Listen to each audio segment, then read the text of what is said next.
Bom, gente, uma boa tarde a todos. Nós estamos reunidos nesta data de hoje. Até quem gostaria de agradecer a presença do Dr. Érico aqui, que vai explanar em relação ao SUS, Sistema Único de Saúde.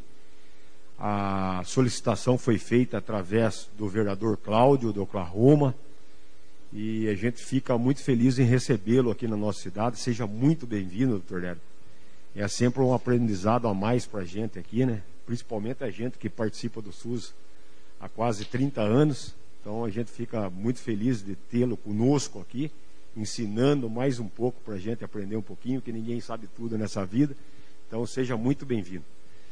Então, gente, eu vou passar a palavra para o doutor Érico. Eu gostaria de agradecer a presença de todos os vereadores, dos assessores, a todos os funcionários da Câmara, e nós vamos dar uma continuidade nesta explanação.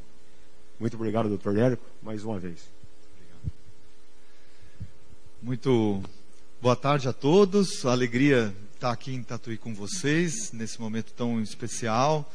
Agradecer mais do que nunca ao Cláudio pela sensibilidade no instante que nos conhecemos, e tive a chance de apresentar um pouco da minha história e dos projetos que a gente vem fazendo com as câmaras de vereadores de outros municípios e com outros municípios propriamente ditos, né, secretarias de saúde. A alegria pela sua confiança e pela abertura, né, em nos escutar e de forma tão atenciosa. Vereador Marquinhos, muito obrigado pela oportunidade. Em nome de quem, mais do que nunca, saúdo cada um dos colegas vereadores aqui desta cidade tão especial. Um prazer enorme estar aqui com vocês. Bom, também fazer um registro de agradecimento ao meu parceiro de gestão pública, o Rafael, com quem nós temos uma parceria incrível de trabalho com municípios e vereadores de outros municípios, enfim. Tem sido muito especial essa trajetória contigo. Bom, eu quero falar um pouco desse momento tão especial que a gente vive com a saúde do nosso país. O momento é dramático, extremamente complexo. Não tem solução simples para problema complexo. E eu, como profissional de saúde que acabou de perder seu pai há pouco mais de 40 dias, eu estou extremamente afetado.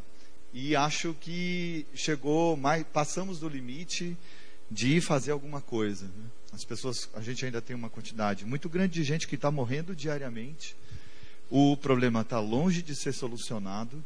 A gente está diante, na verdade, de N situações complexas que ainda virão pela frente. Em 6 meses, a gente conseguiu a proeza de vacinar menos de 12% da população. Se essa velocidade se mantiver, que é o que a gente tem de expectativa, infelizmente, a gente vai levar pouco mais de 3 anos e meio, 4 anos para vacinar 80% da população, que é o número ideal. E nenhum país se segura de pé nessa velocidade de vacinação. E quando eu penso isso, quando eu penso no meu drama pessoal, quando eu penso no legado que a gente tem a responsabilidade de deixar, não em função apenas dos eleitores que confiaram a vocês seus votos, mas sobretudo a essa geração que não nos pediu para nascer, a gente precisa fazer alguma coisa. Eu me sinto na responsabilidade de fazer alguma coisa, e a chance de estar aqui é o que melhor podia acontecer nesse instante para mim, a ponto de poder falar um pouco desse trabalho que a gente faz com municípios e câmaras de vereadores de todo o país. Eu sou dentista desde 1999. Eu tive a chance de trabalhar em Sobral, no Ceará, na primeira turma da primeira residência multiprofissional em saúde da família do país. Fiquei 3 anos lá, ajudei a escrever a Política Nacional de Saúde Bucal, que foi lançada em 2004 lá em Sobral. Voltei para fazer o mestrado aqui na USP, virei gestor de saúde do SUS e não saí mais. Então eu estou no mundo da gestão do SUS desde 2005, eu já fui secretário de saúde diversas vezes, trabalhei em diversas organizações do terceiro setor e na iniciativa privada, né, dirigi a gestão da segurança e qualidade no Sírio-Libanês e fui para o Ministério da Saúde, convidado pelo então ministro da época, o Alexandre Padilha, e onde eu tive a felicidade de ser um dos diretores, uma das pessoas que ajudou a dirigir os programas da atenção básica do Ministério da Saúde, desde os mais médicos até os outros programas. Eu ajudei a criar o PEMAC, o Programa Política Nacional de Melhoria do Acesso e da Qualidade da Atenção Básica, o SUS eletrônico da Atenção Básica, dentre outros programas. Fiquei 5 anos no Ministério da Saúde até 2016 e acabei por empreender socialmente trabalhando com governos. Imaginem só vocês, se empreender já é difícil, no Brasil nem se fale, empreender no Brasil com governo, vocês podem imaginar. E eu estou nessa labuta desde 2016. A gente se propõe a cuidar de quem cuida para transformar o jeito de fazer saúde. Não é transformar a saúde, é transformar o jeito de fazer. Porque a gente entende, e aí vou apresentar bem rápido, numa introdução, a gente foca nessa otimização gestora, assistencial e financeira, combinando a nossa bagagem em serviço com tecnologia digital, né? Então, a gente leva de forma encapsulada para os municípios soluções para responderem a estes problemas que são históricos. A gente sabe que todo município tem perda e desperdício da ordem de 20%, isso é batata. Aqui a gente está gastando, de 2019, Tatuí gastou 119 milhões de despesas totais com saúde. Pode pegar 20% aí, é perda e desperdício. A gente vê 40% de absenteísmo e falta dos trabalhadores, faltas que afetam o funcionamento do serviço e 80% dos usuários insatisfeitos com os serviços, né? Então a gente trabalha na lógica do 20-20-10, reduzir gastos orçamentários de 20%, melhorar o clima organizacional em 20% e aumentar a satisfação em 10% em projetos anuais, né? A gente combina esses 4 dimensões de trabalho para apoiar, para promover suporte de gestor para as melhores decisões, desenvolver as melhores práticas de gestão, discutir circulação das experiências entre as pessoas no próprio ambiente de trabalho, aqui nome a gente dá de gestão de conhecimento, e as tecnologias como veículos para a gente poder se conectar com as pessoas. Com os governos, a gente está em 3 frentes atuando hoje no Brasil. A ideia de racionalizar custo para melhorar a qualidade dos gastos das secretarias de saúde, que é o nosso carro-chefe. Hoje a gente está trabalhando com o programa Previne Brasil, que é o modelo, é o programa que trouxe em 2019 a mudança do financiamento da atenção básica, que é um programa que traz alguns pontos muito interessantes associados à meritocracia, mas em contrapartida ele vai ajudar a promover um desfinanciamento da atenção básica dos municípios, porque o que o município fizer, ele vai fazer jus ao recebimento. O que ele não fizer, ele vai deixar de ganhar. Tatuí vai deixar de ganhar em potencial R$2.200.000 no ano de 2022, se fossem considerados o cenário de hoje, de agora. Hoje, agora, 2.200.000 dividido por 12, daria o dinheiro que o Tatuí perderia por mês. Então, não é um programa que a gente acredita que confere sustentabilidade para a gestão do SUS da forma como a gente defendeu na minha época lá.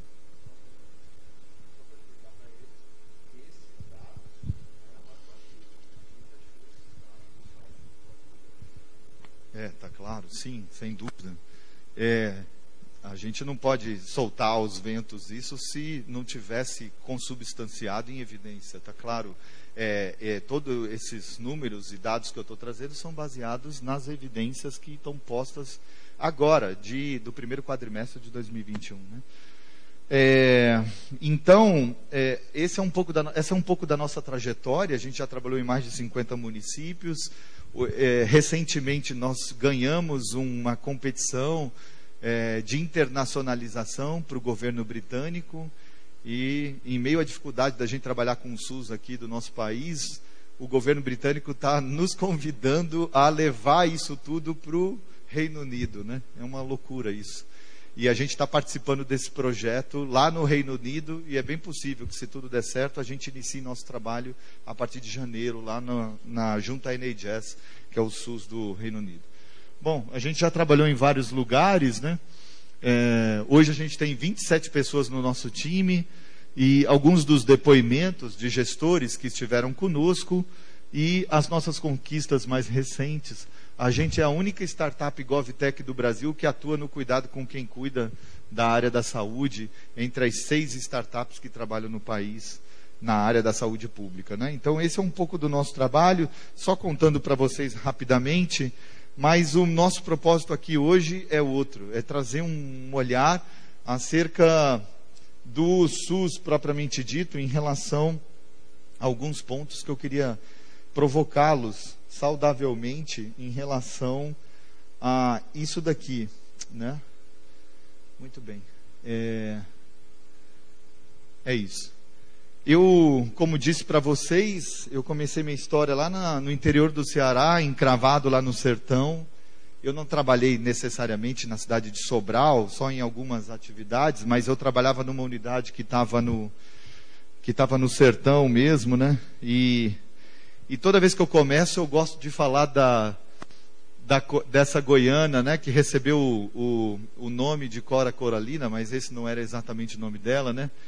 E se a vida é curta ou longa, a gente não sabe, mas nada do que a gente vive tem sentido se a gente não toca o coração das pessoas. E essa frase, para mim, ela é bem potente, porque quem somos nós no SUS que a gente tem hoje, né? E essa reflexão, ela bate lá no fundo, né? Porque o que a gente faz para sair desse senso comum e transformar o mundo que a gente vive é um desafio enorme.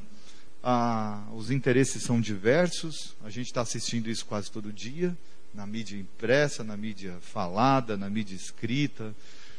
E aos poucos a gente vai cansando. Eu já tenho 45 anos, já vivi de tudo um pouco, já aprendi no Brasil como agente político que a única coisa que muda é o código de endereçamento postal, o resto é tudo a mesma coisa. E aí você vai cansando, né, Marquinhos? A gente vai ficando um pouco esgotado, vai ficando um pouco mais, como é que chama? Calejado. E você vai aprender, você sabe como é que as pessoas operam as falcatruas. A gente sabe quais são os movimentos. A gente sabe onde é que as pessoas... Na saúde é uma das áreas mais fáceis para passar a mão, porque ninguém, tecnicamente, consegue entender como é que as pessoas podem usar a inteligência para o mal, né? E eu já tive do lado de lá, já tive do lado de cá, já tive do lado ali, do lado de lá. Então é muito importante para mim entender. Eu sei de onde eu estou falando, e essa segurança de saber, em função desta oportunidade que a vida me deu de experimentar todas essas experiências, de viver todas essas experiências, é um pouco do que me acredita para estar aqui conversando com vocês hoje, em honra, né, à história e ao papel de cada um de vocês, né? Então, eu não estava muito feliz como dentista, comecei a trabalhar em alguns projetos, fui para o Ceará, trabalhei na unidade do Aprazível, que não tinha lá muito de prazer em muita coisa, porque o calor era enorme, né? Eu trabalhava junto com ratos, cobras, era a gente tudo ficava alojado no ar-condicionado, tamanho calor, e de repente a gente tinha contato com esses répteis, anfíbios. Trabalhava num consultório odontológico com um refletor ginecológico, né? E a gente não tinha muita estrutura, mas a gente conseguia fazer um trabalho excelente, né? Quase fui eleito vereador lá. E assim a gente levava saúde, condição de vida, né? Atendendo as criancinhas ali naquela área da frente, que era uma área bem gostosa. A gente tinha um carro para a gente fazer as visitas e cuidar das pessoas em casa. Até que eu conheci o seu Patrolino e fiz um diagnóstico tardio de câncer de boca no seu Patrolino. As moscas visitavam o seu Patrolino com uma certa frequência, e não era à toa, né? E não era à toa. Um senhor de 73 anos com um câncer de assoalho de boca extenso, já em grau de caquexia enorme, eu conseguia palpar a glândula parótida dele, tamanho emagrecimento, né? E eu vi o seu Patrolino morrendo na minha mão. E eu falei, não vou deixar isso passar incólume. Eu vou me dedicar para isso. Vim fazer o mestrado nessa área e passei, né, em primeiro lugar aí na USP. Entrei no mestrado. E na hora que eu começo a trabalhar no mestrado com pacientes como o seu Patrolino, eu encontro esse menino com 27 anos de idade, caiu de bicicleta, bateu a boca no chão, começou a nascer uma feridinha, passa no médico, passa no dentista, o dentista manda para o centro de especialidade. Vai no centro de especialidade, não é nada, passa a pomadinha. Vai no médico, não é nada, passa outra pomada. E de 6, 7, 8 meses rodando no SUS, ele chega para mim e fala, o que eu tenho que fazer com ele agora? Aí sentamos eu, o médico, e pensamos, qual vai ser o plano de trabalho, de tratamento para esse menino? Bom, tem que arrancar a cabeça fora. O que a gente não faz para não arrancar a cabeça fora?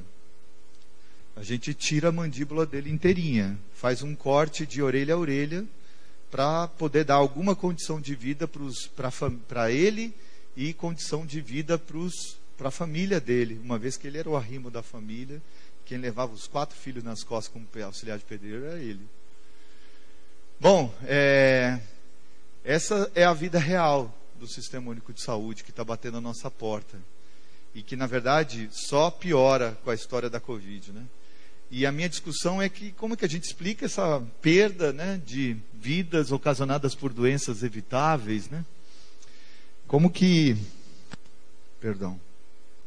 a gente lida com esse modelo de saúde que é caracterizado por essa cultura que entende saúde como ausência de doença, né? E a gente está querendo que mais hospital, que a gente está querendo que tenha mais médico, e a gente acaba olhando só para o pilar assistencialista, resolvedor de problema, curativista, quando a gente precisa de um olhar mais ampliado para a saúde das pessoas, né? Saúde não é só médico, saúde não é só assistência. E o fato é que quando eu volto para a gestão do SUS, a gente começa a discutir em São Paulo território, junto com os agentes comunitários de saúde. A gente começa a visitar os representantes sociais, as lideranças dos bairros. A gente vai, conhece as lideranças e constrói estratégias para começar a discutir como pensar ações para chegar antes da doença, né? E aí é muito doido, porque a gente vai para o privado, vai para o público e só muda o endereço de novo, né?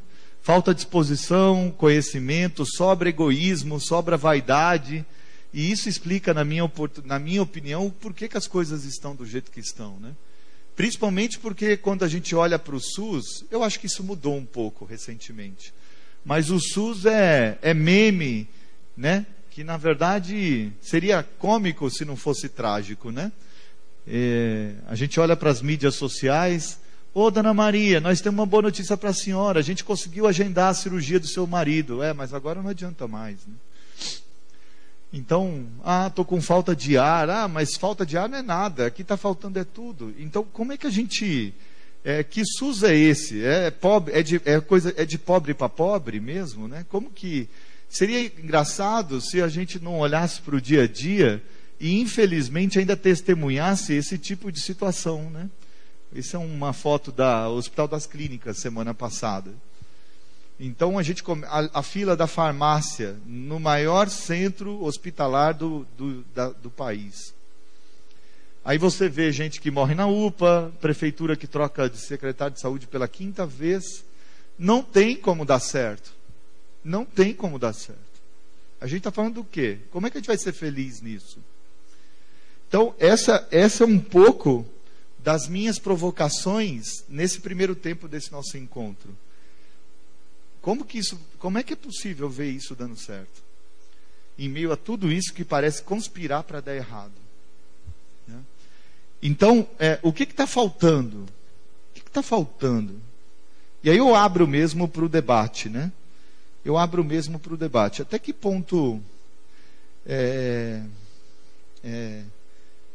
E aqui, de novo, eu faço uma... De novo eu trago outros questionamentos. Onde que a gente... O que está faltando para a gente poder apoiar o executivo na entrega das coisas que a gente precisa que eles entreguem. Porque, vamos combinar, eu vivi isso na pele, as pessoas não têm formação para fazer gestão. A gente não aprendeu na universidade como faz gestão. E fazer gestão é difícil, né? Gestão é a arte de convencer você a fazer algo que eu queira que você faça. Porque eu não tenho perna para fazer tudo. Então a gestão, o que eu faço? Eu verifico por meio de fatos e dados se você está respondendo às demandas que eu gostaria que você respondesse de fato, né? Bom, sem falar de outros conceitos que a gente poderia discutir aqui sobre gestão, que eu acho muito legal, e eu acho que esse é o ponto chave para a gente virar a ideia de virar as questões que se apresentam para a gente nos dias de hoje, né? E quando a gente olha para essa crise, né, e a gente vê que essa tristeza é só do velho, né, o piloto que aposta na sorte, né, e vitima 72 adultos jovens, né, aí vem a lembrança de quem é que subsidia, né, a tua vida, de quem é que te inspira, né? E eu posso dizer com muita alegria que a inspiração são meus 2 filhos, né? E essa é a minha provocação, né? Eu sou todo dia questionado sobre que legado eu vou deixar para a geração destas pessoas que não nos pediu para nascer, né? Eu me lembro quando eu estava no prézinho e tocava uma música da Nara Leão chamada A Banda, né? Estava à toa na vida, o meu amor me chama. Lembra disso? Para ver a banda passar cantando coisas de amor, né? Se tem uma coisa que eu aprendi na minha vida é que não dá para ver a banda passar cantando coisas de amor só. Alguém tem que fazer alguma coisa, né? E aí esses questionamentos, né, sobre quem é você, quem és tu, né? E o quanto esses questionamentos eles dialogam de coração, né, com o propósito de cada um de vocês aqui nesta casa, né, nesse momento, né? Eu salvando a mim mesmo, pensando coletivamente. Eu reclamildo, né? O reclamildo é um barato, né? Ele só vê problema em tudo, né? Aliás, tem um ditado até, né? O otimista acha que vai dar em merda, né? O pessimista acha que vai faltar merda, né?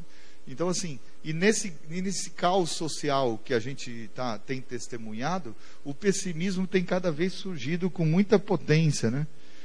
Então, eu acho que a gente precisa refletir, principalmente porque quando eu vou para o Ministério da Saúde e começo a conhecer pessoas que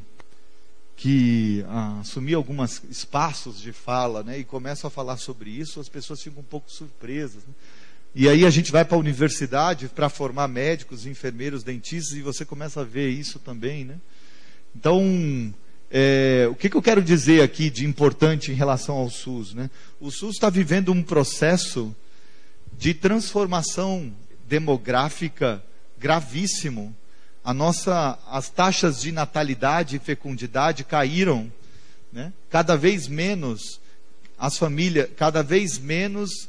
crianças as famílias têm, filhos têm, que é a taxa de fecundidade, e cada vez mais as mulheres têm menos filhos, que é a taxa de natalidade.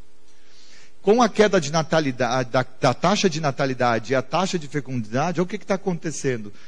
Aquilo que a gente chamava de pirâmide, porque a base da pirâmide era mais larga, porque nascia mais crianças e os velhos estavam nascendo com menos tempo, agora está virando uma ampulheta. Esse quadro do ano de 2019, que é o último dado atualizado do IBGE, é uma verdadeira ampulheta. Virou como se tivesse a pirâmide emborcado. As pessoas estão envelhecendo e estão vivendo por mais tempo, né? O topo da pirâmide está mais largo e a base da pirâmide está mais estreita. O perfil de viver, adoecer e morrer dos seres humanos nesta época é completamente diferente desta. E a gente não tem políticas ainda no nosso país que estão desenhadas para responder às demandas dessa sociedade. A gente ainda não tem. A gente está construindo, numa lógica de trocar o pneu com o carro andando. E nesse meio tempo tem um monte de gente que está perdendo a vida desgraçadamente, né? De forma evitável, por conta de tudo isso, né? Lembrar que nesse meio aqui, ó, de 15 a 19 até 34 anos, a gente tem um estreitamento dessa pirâmide aqui, daquilo que chamavam de pirâmide, por conta da epidemia de violência que acomete a nossa sociedade desde a década de 90, mas que vem se acentuando ao longo dos últimos anos, né? Violência, causas externas, morte por causas externas devido ao tráfico de drogas e devido aos homicídios, né? Agressões, e devido ao trânsito. As mortes ocasionadas por trânsito. Acidentes de trânsito. Sem falar nisso, né? Não sei se vocês se identificam com esse tipo de vida, né? Mas essa vida estressante, né, Michele? Esgotante. Aí você vai para a cidade, pega... Antes era assim, né? Antes da pandemia era assim, né? E aí, isso vai trazer violência, né? E isso gera... e aí a gente tem alguns episódios que marcaram recentemente a nossa história, né? E é muito doido, porque tem um aniversário de uma cidade, dá um tiro e a pessoa leva a bacia para botar o bolo, né? Não é exatamente fome, é pelo prazer de privar o outro do acesso ao alimento que eu estou tendo, enfim, muito embora tenham outras questões orbitando em torno, e a honestidade vira tema de reportagem na imprensa, e enquanto isso nas organizações de saúde, um pouco do que eu quero falar aqui, objetivamente, né? Só tristeza, gente triste, chefe que oprime, que assedia, né? Relações caóticas, pouca gente dá valor às relações institucionais entre o capital humano que dedica a vida à vida dos outros. Isso é uma agenda que parece que não é importante na agenda da saúde, e isso quando deveria ser basal. E aí a gente abre uma mídia social e vê uma colega agente comunitária de saúde dizendo que é triste acordar sem nenhum sonho. Isso antes da pandemia. E 2 dias depois ela se extermina, né? Ela se suicida. Essa imagem tocou demais. Ou então, só tem medicação os postos onde as enfermeiras são casadas com os médicos, né? Num grupo de WhatsApp eu vi isso e não podia deixar de compartilhar aqui com vocês. É ou não é o ó do borogodó, como a gente diria?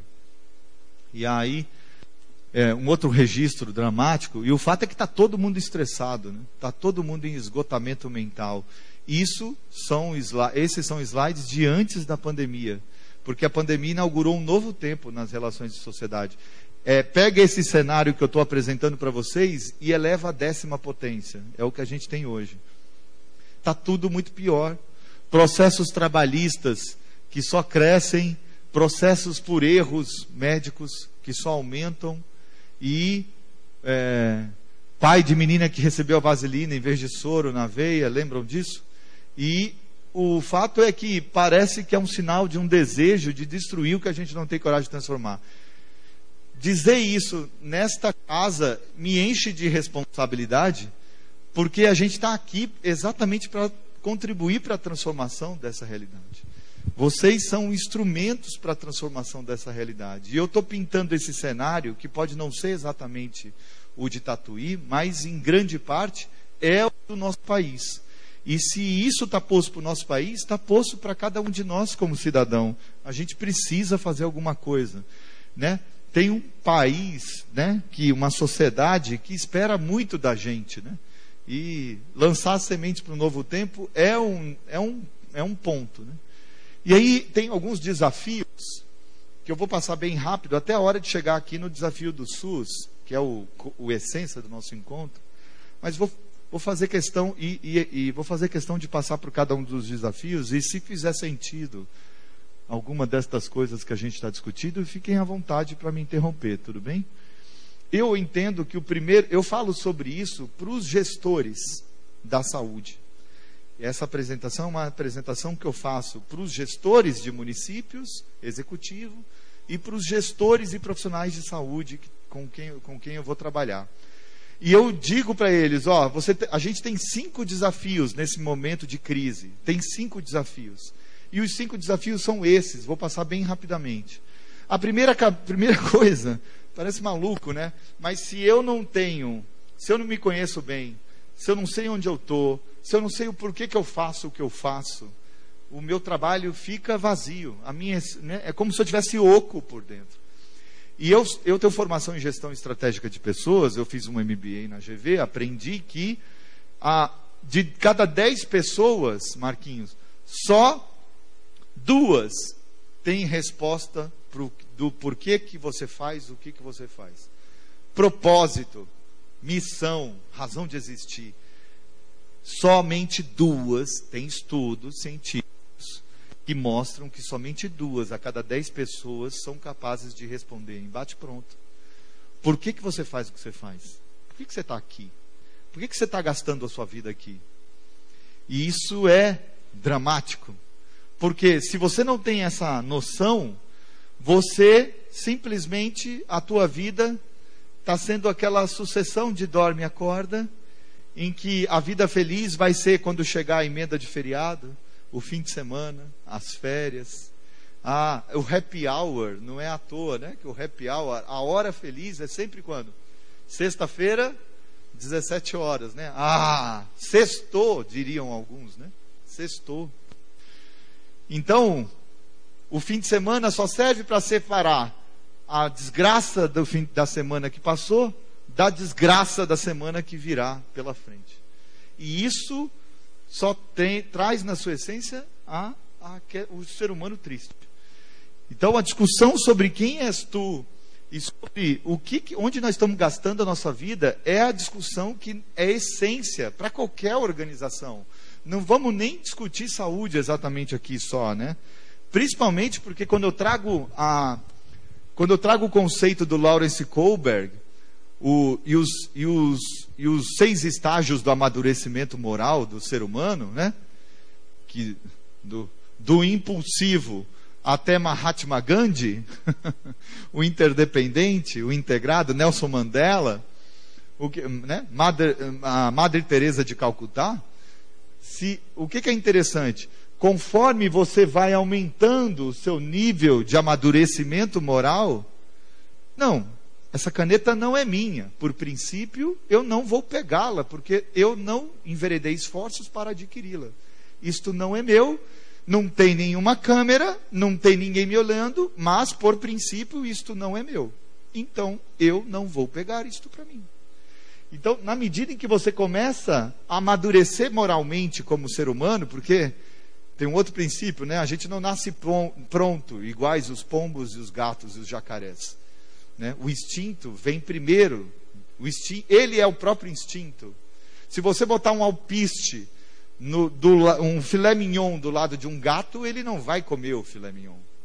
Agora, o ser humano não. O ser humano, ele primeiro é essência e depois ele cresce e amadurece moralmente, né? Construindo seus valores em função do meio onde vive.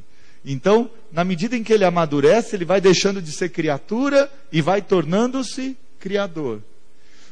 Eu tenho certeza que para estar aqui, você assumiu as rédeas da sua própria vida e falou assim: não, eu tenho potência, eu estou numa posição distinta, eu não posso, eu posso mais, eu tenho convicção de que eu posso fazer muito mais pela sociedade, do lugar onde eu vivo, do lugar onde eu moro, eu posso contribuir, e não é à toa que você está aqui, porque você tem um nível de amadurecimento moral distinto, tenho certeza. E essa é a discussão, né? Porque se a gente não dá um sentido humano às nossas construções, o que terá valido a nossa vida exatamente, né? Então, passaria o resto da tarde falando sobre os conceitos de amor, né? Em especial citando o último conceito do filósofo Cristo, quando ele fala que o conceito do amor está no ser amado, né? Se o ser amado está feliz, eu estou feliz, né? Ágape. E a discussão sobre do que vale o conhecimento sem compaixão?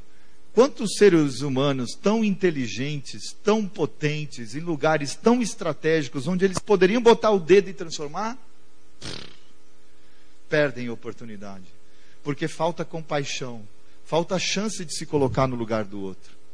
A gente recentemente viu um estudo de que das 500 mil mortes no Brasil por Covid, 400 mil poderiam ter sido evitadas. Então, quando a gente olha para um professor de uma universidade, um técnico, um estudioso, baseado em ciência, que traz esse dado, você fala, poxa, o que foi que a gente fez de errado? Porque isso não está certo. Não é possível, né? Então, esse é o desafio 1. O desafio 2 é discutir qual é o nosso projeto coletivo. Então, eu penso que para a gente discutir SUS, para a gente discutir saúde, vejam, eu estou trazendo vários elementos que, em tese, não dialogam com a saúde propriamente dita, mas que tem todo sentido, faz todo sentido considerar isso como princípio, pressuposto, para a gente entender onde que a saúde vai entrar nisso. Não é só a saúde pela saúde. Eu primeiro preciso entender quem eu sou, onde eu estou, o que eu vou fazer comigo. Depois, como que eu vou pensar eu, Érico, na composição com o Marquinho, na composição com a Michele, na composição com o Cláudio, na composição com... Então, assim, gostaria aqui de me lembrar de cabeça o nome de todos vocês, perdoem-me não lembrar, né? O nome é o termo mais maravilhoso que a gente precisa lembrar sempre de todo mundo, né? E eu faço questão de ser um bom guardador de nomes. Mas a discussão sobre o nosso projeto coletivo passa por essa imagem, né? Quem és tu nesta imagem? Uma provocação saudável aí, né? Já tem um saindo ali, ó, da tábua. E a queda é grande de quem está ali no púlpito. Ou seja, a discussão sobre o projeto coletivo passa necessariamente pelo conceito do quê? Quem me ajuda? Pelo conceito do quê? O que estimula esta pessoa a estar com o dedo em riste atrás de um púlpito, nessa distância dos seus seguidores? Ele tem... Como é que fala? Meu Deus. Como? Liderança é a palavra-chave. Ele inspira, aspira ao poder. E a liderança pode ser um meio para... Ele aspira ao poder, ele tem desejo de assumir o governo, né? Então, assumir governo significa o quê? Ter a oportunidade de tomar decisão de forma autônoma e responsável, considerando todos os impactos que a gente sonha. Mas a discussão sobre liderança ela é muito maior do que isso, né? E falar de liderança é muito bacana. Me lembra seu nome, perdão? Maurício. Prazer, Maurício. Joia demais teu registro. Falar de liderança é o princípio de tudo. Eu fui aos Estados Unidos no final do curso do meu MBA. Eu tive um módulo lá numa universidade em Nova York. O que aconteceu? Eu fui um desses professores que a gente vê na internet, todo instante, falando sobre liderança. Ele foi quem deu a aula ali. E ele estava aqui, ó, tipo aí, Michele, onde você está. E eu falei, era um auditório assim, aqueles auditórios tipo arena, né? Umas 1000 pessoas do mundo inteiro. Eu falei, puta, eu vou ficar na frente desse cara porque eu quero ver se esse cara existe de verdade. Eu falei para mim mesmo, eu adoro liderança, adoro esse tema. Eu falei, vou sentar aqui na frente dele. Aí ele estava aqui falando assim, ó, quem que é o líder que inspira você? Começou a aula. Quem é o líder? Primeira pergunta. Quem é o líder que inspira você no seu país a acordar todo dia cedo e acreditar que você pode ser um ser humano melhor? Quem é a liderança?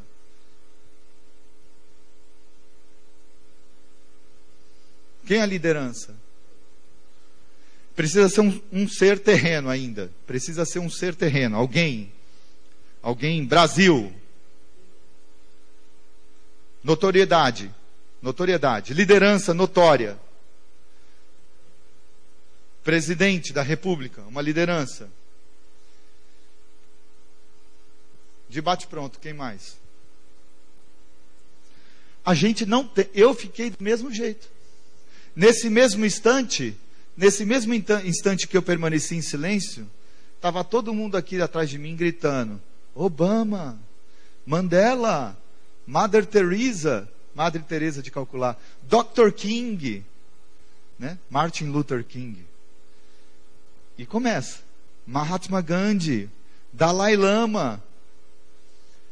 E as pessoas trazendo suas referências de liderança das suas nações. Para mim, isso é o que explica, em grande parte, a fragilidade social que a gente, infelizmente, testemunha. Eu, com 45 anos, nasci em 75, eu nasci no Hospital do SUS. Meu pai precisou molhar a mão da enfermeira para eu ter um cuidado distinto no hospital do NPS. E eu sou produto dessa cultura que é a nossa. Eu nasci e cresci com pessoas me dizendo que o Brasil é o país do futuro e que eu seria o futuro. E eu estou falando isso para os meus filhos hoje. Ou seja, nós somos já uma geração perdida. A gente já não trabalha para ver os resultados do que a gente vai produzir.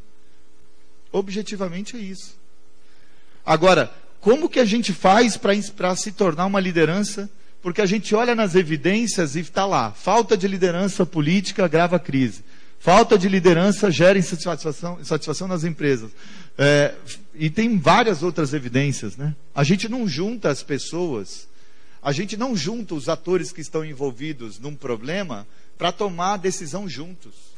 Isso é esquizofrênico, nunca vai dar certo. Se a gente tem todos os atores envolvidos no problema, eles não participam dessa tomada de decisão, nunca vai dar certo. Isso é princípio da liderança. Então a discussão sobre... A gente não tem a chance de dialogar abertamente.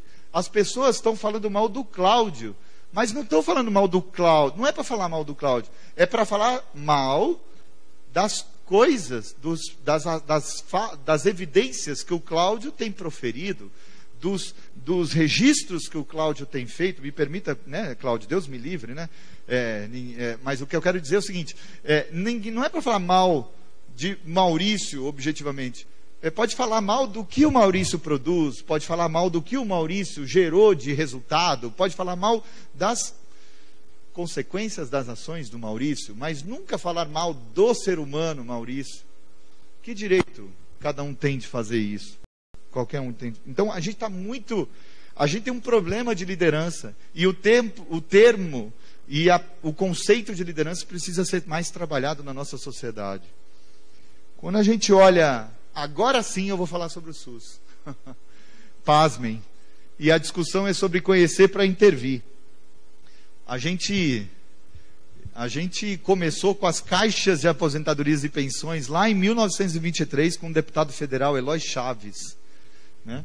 Que, ao observar aquele processo de industrialização que o Brasil ora copiava da Inglaterra na transição de um modelo de um país econômico, de um país agroexportador para um país industrial, a gente começava a ter problemas semelhantes ao que a Europa já testemunhava, com o adoecimento dos trabalhadores que ralavam para fomentar a industrialização e, por sua vez, fomentar o crescimento econômico do país. Essas pessoas ficavam naturalmente doentes e não tinham nenhum benefício assegurado.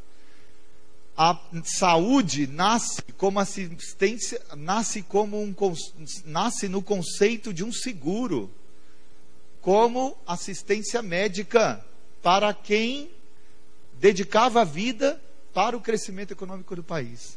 E aí nascem as caixas de aposentadorias e pensões. É exatamente o que você ouviu. A saúde e a previdência social caminharam juntas durante boa parte da nossa era pós-república. Não se concebia saúde dissociada da previdência social. E o conceito de saúde estava atrelado ao conceito de assistência médica. Por quê? Você ia no médico, tomava remédio, ia lá no hospital e você ficava bom. Então era isso que era legal, ter saúde. Nesse meio tempo, nasceram as Santas Casas de Misericórdia, lembra? Porque até 1923, até mais para frente, em 1923 só tinha direito à assistência médica quem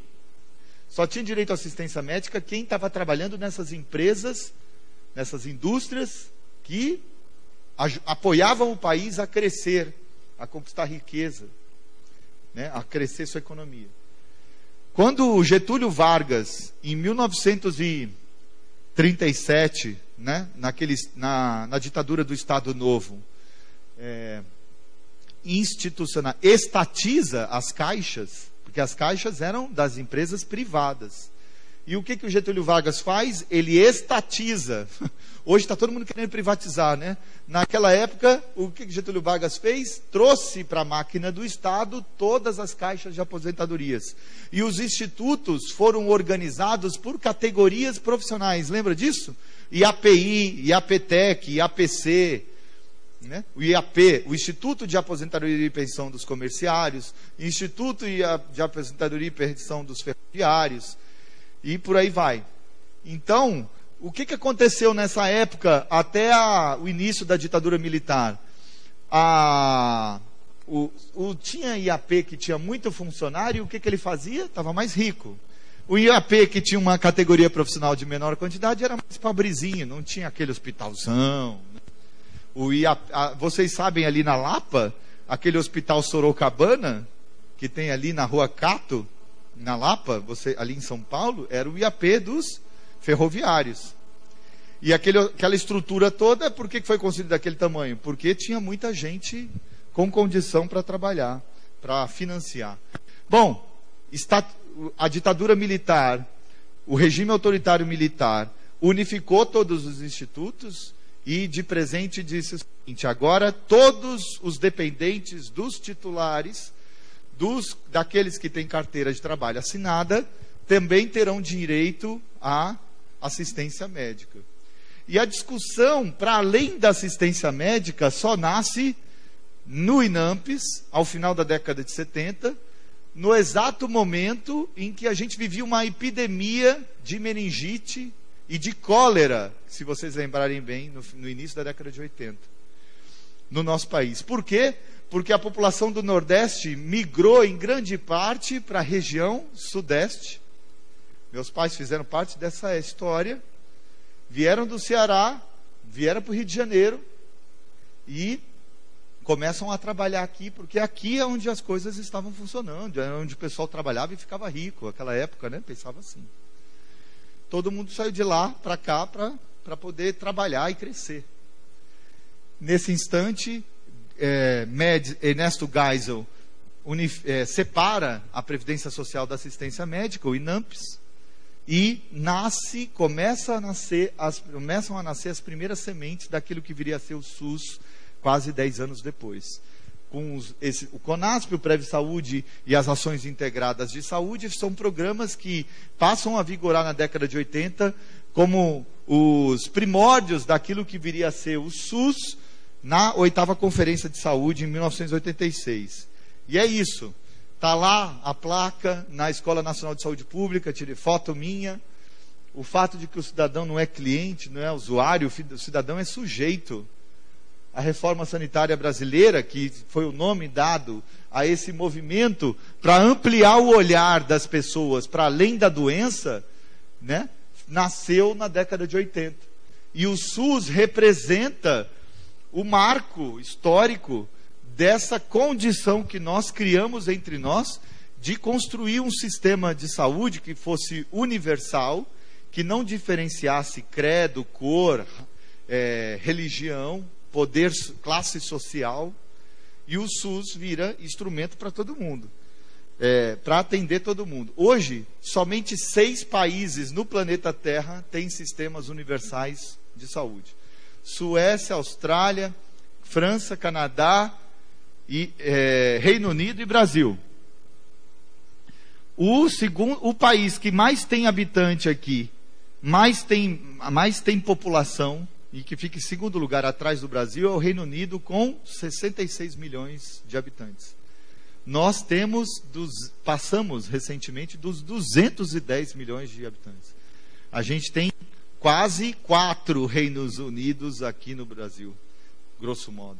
E o sistema de saúde daqui, ele recebe quase 1/10 do investimento que o Reino Unido faz na saúde. O investimento do Brasil é 10 vezes menor do que para atender quase 4 vezes a população de lá. Então, se a gente começa a discutir 1991, né, até o ano de 2008, e depois de 2008 até 2014, esse é o quadro da vida do Saúde da Família, que foi o programa, que nasceu como programa e virou estratégia depois da ação bem-sucedida com os agentes comunitários de saúde no Nordeste do país, que combateram a mortalidade infantil. Eu que tive a chance de trabalhar em Sobral, eu encontrei uma cidade em que a cada 1.000 nascidos vivos morriam 35 crianças por desnutrição e outros problemas, 35.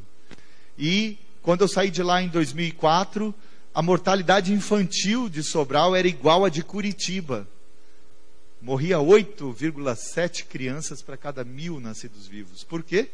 Porque o agente comunitário de saúde era aquele ser humano ali da comunidade que começava a visitar as famílias e começou a prover esse cuidado, essa atenção, e isso personalizou a relação de proteção, de atenção, de amor, de carinho. E isso transformou as relações em sociedade e fez com que as pessoas adotassem hábitos diferentes, posturas diferentes em relação à saúde. E isso mudou a história de vida das pessoas lá.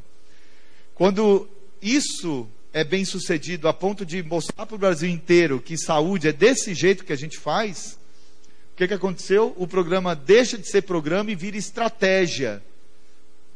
Quase 9 anos depois.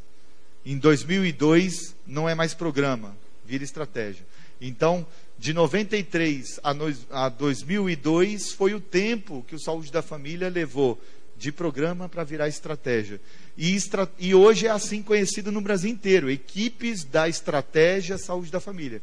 Que aqui em Tatuí a gente tem 16 equipes, que cobrem pouco mais de 50% da população. O que para uma cidade de 120 mil habitantes é um número excelente. Está acima da média do perfil de municípios como o de vocês. Mas que a tendência é sempre o quê? Cobrir 100% da população, né, que a gente tem na cidade. Então, isso é o retrato do Brasil, com 65% praticamente de cobertura de saúde da família, 125 milhões de brasileiros cobertos. E esse modelo que antes era pensado assim, de forma hierarquizada, quem trabalhava no hospital era mais importante do que quem trabalhava na atenção básica, né? E esse modelo, ele morreu, ele não existe mais. A discussão hoje é toda pensar o SUS em quê?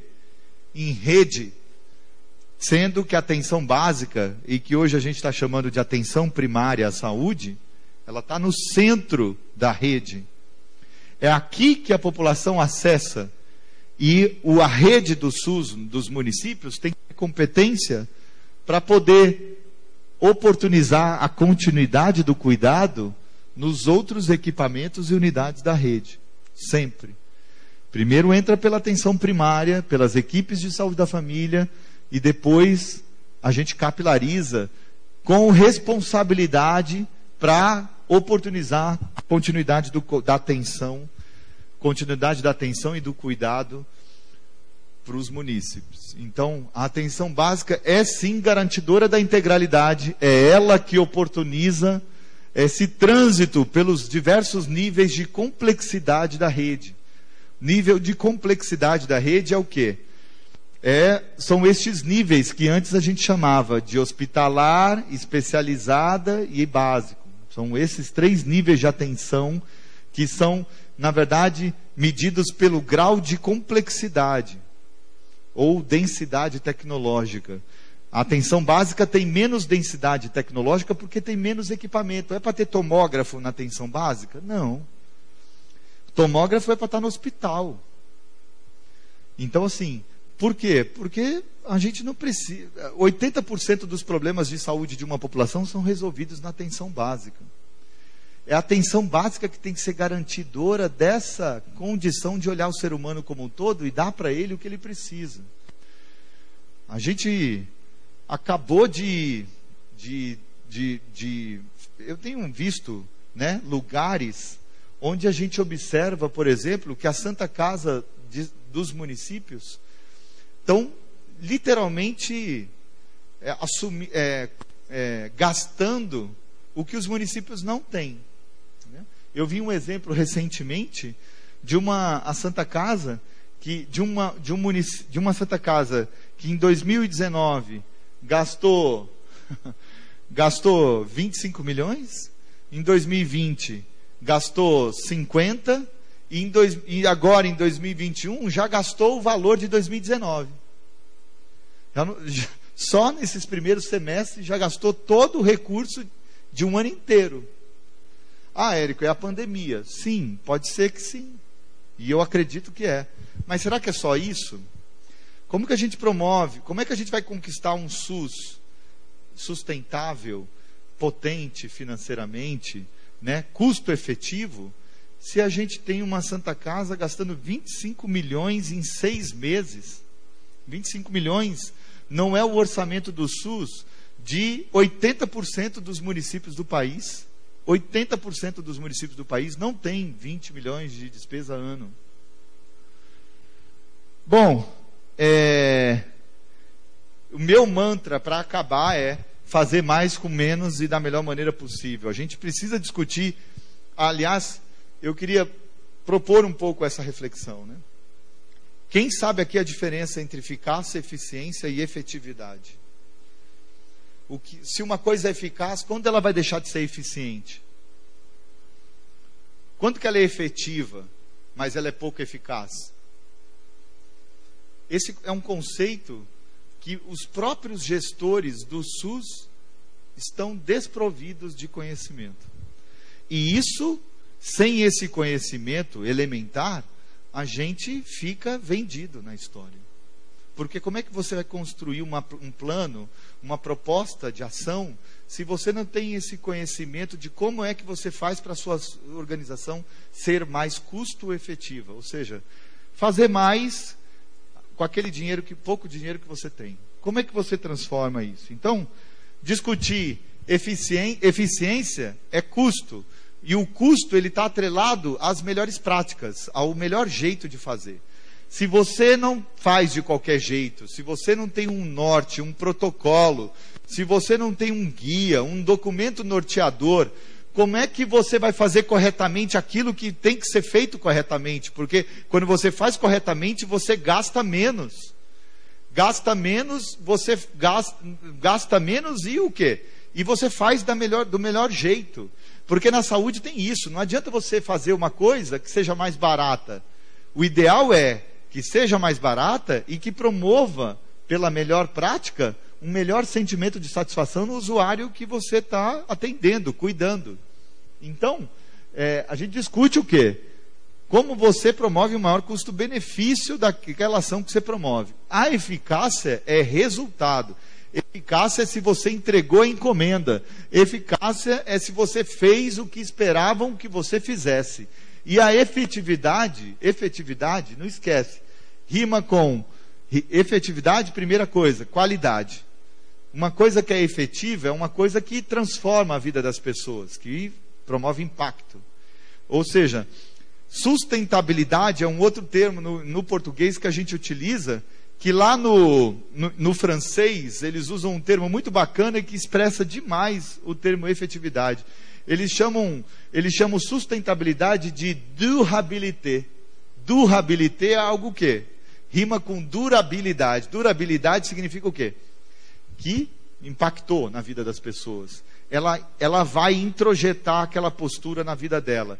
Durabilidade, efetividade, sustentabilidade. Ou seja, teve impacto aquilo que foi feito, transformou.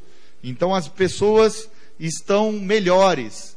Se a gente não pensar a ótica da gestão pelo tripé de gestão, que a gente chama de Triple E, né? O que é o Triple E? São os 3 E's. E de eficácia, E de eficiência e E de efetividade.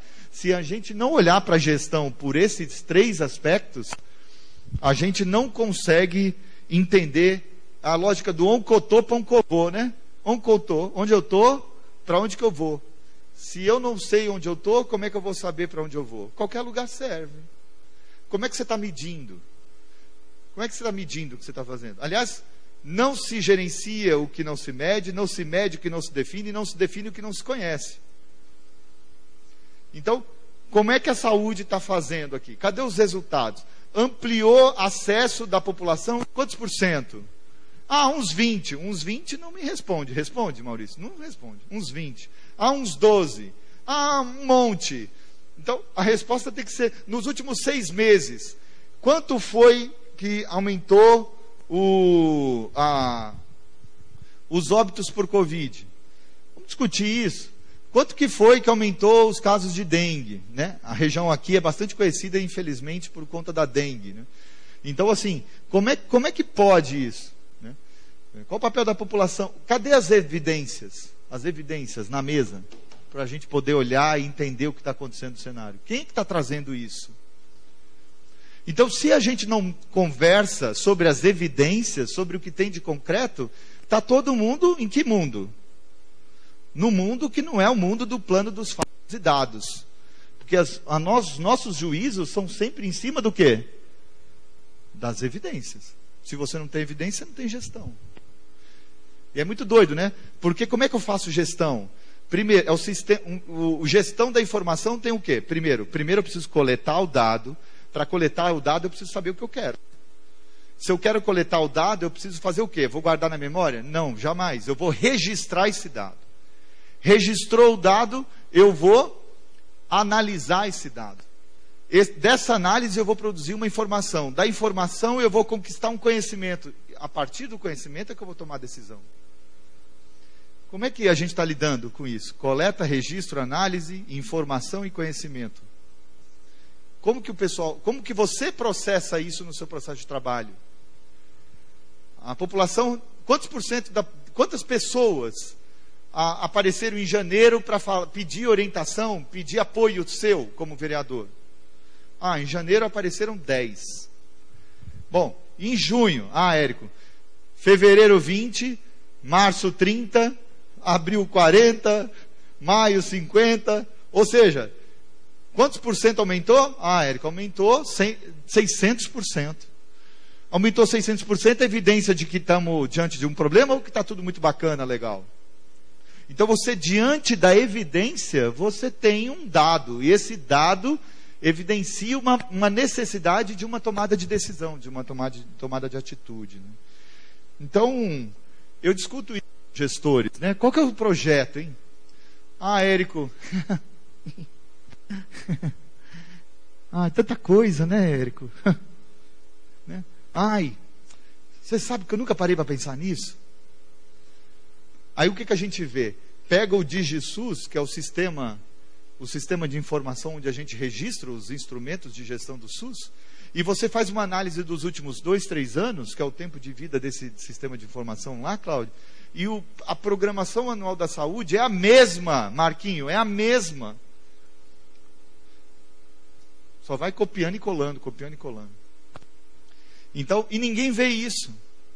Qual o problema que esperam que você resolva? Qual o tamanho do problema? Qual a solução que nós vamos apresentar? Os ambientes estão preparados? As pessoas estão preparadas? Essa é a discussão que a gente precisa fazer. Como que a gente está organizando esse quadrilátero da gestão do SUS nos municípios? Que precisa, primeiro, considerar que, para a gente ser bem sucedido nesse trem, onde a primeira coisa, o subfinanciamento é crônico, Michele. Falta dinheiro. Infelizmente vai faltar sempre dinheiro aqui. As necessidades são infinitas, mas os recursos são finitos. Como é que a gente está gerenciando isso? Gestão. Triple E. Eficácia, eficiência, efetividade. Eu tenho que trazer o povo para mesa de tomada de decisão. E a gente tem instâncias de participação social que são fantásticas e que já estão postas na legislação para a gente fazer valer. A gente tem um jeito de fazer atenção à saúde que tem a ver com o conhecimento extraordinário dos meus colegas profissionais de saúde que sabem promover cuidado, sabem produzir cuidado junto à população. E esse espaço do trabalho tem que ser espaço de ensino-aprendizado, porque a universidade não deu conta de ensinar para a gente tudo isso que nós estamos conversando aqui hoje. A gente, se o espaço do serviço não oportunizar a ideia do ensinar aprendendo, aprender ensinando, se a gente não tiver essa lógica instaurada, e que me permitam a ousadia, isso também cabe para todos nós que estamos vivos, né? Nos lugares onde estamos. Eu faço isso com o meu time, aqui tem que ser feito entre vocês também, ensinar aprendendo, aprender ensinando. Todos, ninguém educa ninguém, ninguém se educa sozinho, ninguém educa ninguém. Todos se educam entre si, mediados pelo mundo. Paulo Freire, não é fantástico? Esse é o conceito de educação libertadora, de educação que emancipa, de educação que gera autonomia, de educação que te impulsiona, que te transforma, né? Essa é a discussão. Bom, e aí, o último desafio, tecer redes. Esse é o espírito. Ou a gente se cuida, ou a gente se cuida, né? A gente precisa discutir a base dessa casa, que são nós. Somos nós, as pessoas. Qual é a cultura organizacional que caracteriza esse espaço aqui? É a cultura da confiança? É a cultura da fala aberta? É a cultura da dissimulação, da mentira? Como caracterizamos a relação entre as pessoas aqui? Quais são os traços característicos dessa cultura? Todo lugar onde a gente vai na área da saúde, isso se aplica para qualquer área, mas falando da saúde, tudo isso daqui é a base. A cultura, a forma como as pessoas se relacionam na instituição é a base. Depois a gente vai discutir custo, gerenciamento de recursos, atendimento, cortesia e generosidade, segurança para todos envolvidos na produção do cuidado, qualidade técnica, excelência, melhores práticas, assistência com técnicas e recursos adequados. E aí a gente tem um telhado da gestão da segurança e qualidade como repercussão positiva, natural, de toda essa base e todos esses pilares, né? Então, quem somos, a quem servimos, o que queremos ser, onde queremos chegar. Você tem isso claro no lugar onde você trabalha? As pessoas com quem você trabalha, as pessoas que você lidera, o que passa na cabeça dessas pessoas todo dia que elas acordam e vão lá para o lugar onde você está convivendo com elas no ambiente de trabalho, né? Não é? Não dá para ser diferente, né? Se espantar comer, não tem mel, meu amigo. Então, muito pior do que estar a serviço de um chefe é estar a serviço de um salário. A gente tem 20% da população brasileira, estudos que embasam isso, que acha que o lugar onde gasta a maior parte da vida é em função do salário. Quando a gente sabe que não é exatamente em função somente do salário. Primeira coisa, reconhecimento e valorização.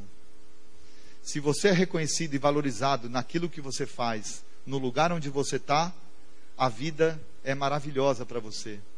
Podem pagar um salário até menor, mas você está feliz onde você está. E é isso que faz sentido. A felicidade como fluxo. Quando você cruza desafio com habilidade. Você está lá, flow, você está no fluxo com a vida, voando baixo, ninguém te para, né? Por onde que a gente vai começar, hein? Né? Qual que é o legado exatamente que a gente vai deixar? Né? Quem somos nós nesse mundo, né? O que fazer esse senso comum? De fato, eu acredito que a resposta não está na ponta do dedo, que muitos olham, né? A resposta está lá na estrela que o dedo aponta, né? A resposta transcende. Não tem resposta pronta, ela está lá longe de nós, e é a história do Eduardo Galeano e o conceito de utopia, né? Quanto mais eu me aproximo daquilo que eu acreditava que era impossível, mais a utopia se distancia. E o desafio de transformar o possível, o impossível e possível é exatamente o que eu penso que a essa altura do campeonato esteja posta para nós. Meus amigos, eu extrapolei no tempo, quero agradecer vocês pela imensa atenção. Essa era um pouco das reflexões que eu gostaria de compartilhar com vocês, em meio a esses desafios em tempos de crise, em tempos de pandemia. E de coração, muito obrigado a todos pela oportunidade desse encontro, né? E espero que tenhamos outras possibilidades de momentos como esse, né? E estou muito feliz mesmo pela chance de ter estado aqui com vocês. Mais uma vez, Claudião, obrigado demais pela tua consideração. Marquinho e todos os nobres vereadores, de coração, muito obrigado pela chance. E eu estou aqui à disposição para a gente poder conversar, tirar dúvidas e a gente seguir. Muito obrigado novamente a todos. Valeu.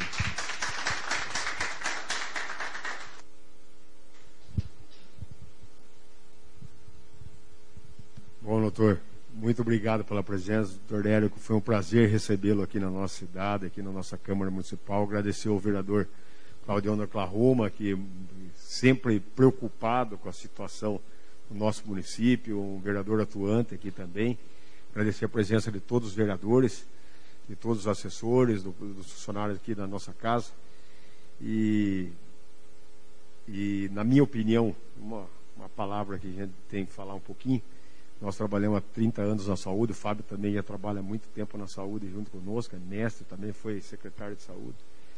Mas a gente vê no SUS, né, eu acho que eu considero como um plano de saúde com taxa zero, muito bem elaborado.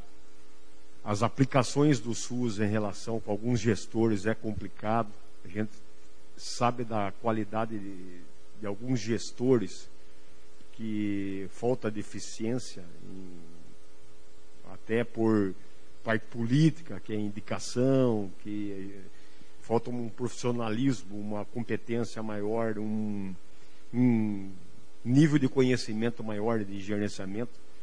Em algumas cidades a gente vê isso, em hospitais também, sistema que funciona, um hospital que é a nível de um hospital privado, que é o caso da nossa Santa Casa, que a gente, o sistema do que é feito, monta uma chapa, os escolhidos são por voto de associado.